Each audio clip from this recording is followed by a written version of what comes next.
Yes, how is everybody doing? Mugamba mutia Uganda and parts around the world. Mwena mugamba mutia, how are you guys doing, man? How are you guys doing? How is the quarantine and lockdown treating you? Uganda, quarantine inatera coming to an end because unakorencha emmotoka bazikiriza okudamu okutambula. So ndowooza quarantine is coming to an end in Uganda.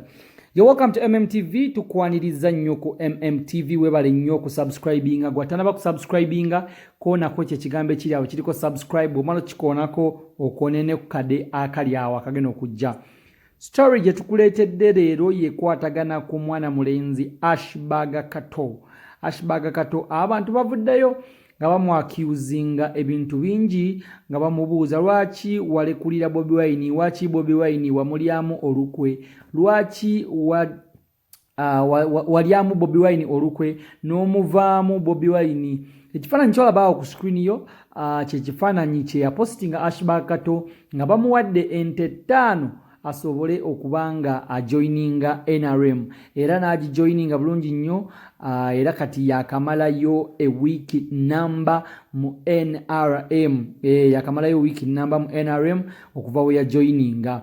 Abantu bagamba Ashburg Kato bali bakusindise ngambega oli musajja munyalwanda oli musajja munyankole bintu bayogedde ebintu bingi nnyo nga BobiWine yetavaayo kubaako kyayogera kyonna abalitana baayo kubaako kyayogera ekintu kyonna naye BobiWine ono tubuuzizaako ne tukola research ne batugamba ne Ashburg Kato actually ye kenyini akyeyogerera n'agamba waliwo group ebadde y'abantu 8.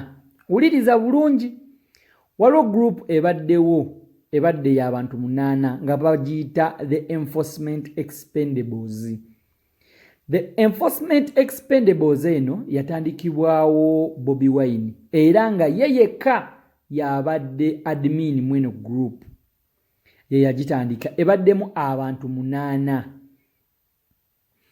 Enforcement eno ebaddemu abantu 8 omubadde Ashburg Kato naye abaddemu omuli Edi Mutwe, omuli BobiWine kenyininyini, omuli Joel Senyonyi, omuli Edi Yawe mulimu n'abakyala abalala 3 okuweza abantu 8.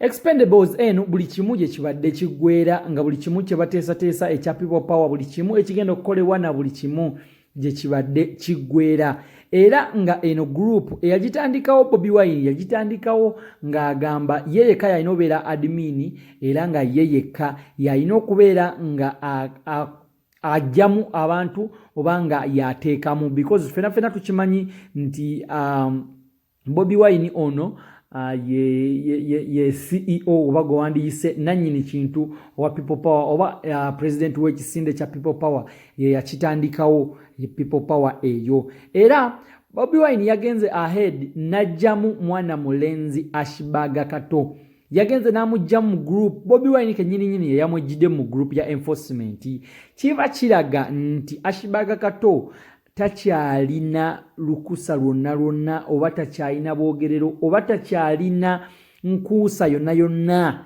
takyalina kyakola mu people power takyalina kintu takyalina mugaso gonna mu people power.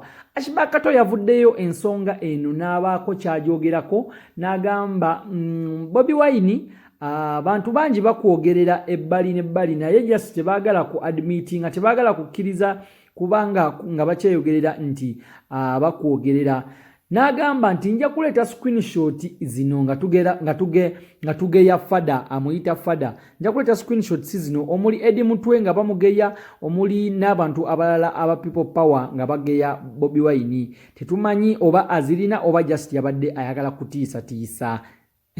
Ashburg Kato essaawa zineno awagira kibiina ekya NRM era kyali subscribed to kyawagira era ne recently waneno yavuddeyo n'agenda mu side z'e Masaka eyo ng'atutteyo omuceere akawunga sukaali n'ettooke nga bimwetikiddwa aba NRM government President Museveni nga yabimuwadde n'agenda n'atandika okubigabira abantu abali side zeeyo Masaka era n'abagabira bulungi nnyo ebintu bineno n'avaayo era n'ayogera okugamba nti ye tewali yamukase kulabika ng'ayingira NRM tewali yamukase kubanga ayingira NRM ne ku NRM eno bantu bangi bamwaniriza nnyo okuli Bebekulu bwe bagambye amwetondere n'agaana okumwetondera Ashburg Kato kubanga ebbanga lyonna abadde avuma Bebekulu bamugambye amwetondere n'agaana okumwetondera. Aba People Power bo bagamba tebalina kye basalwa okugenda kwa Ashburg Kato kubanga abaye akagenda ne bazzaawo omuntu amusinga amaanyi emirundi 10.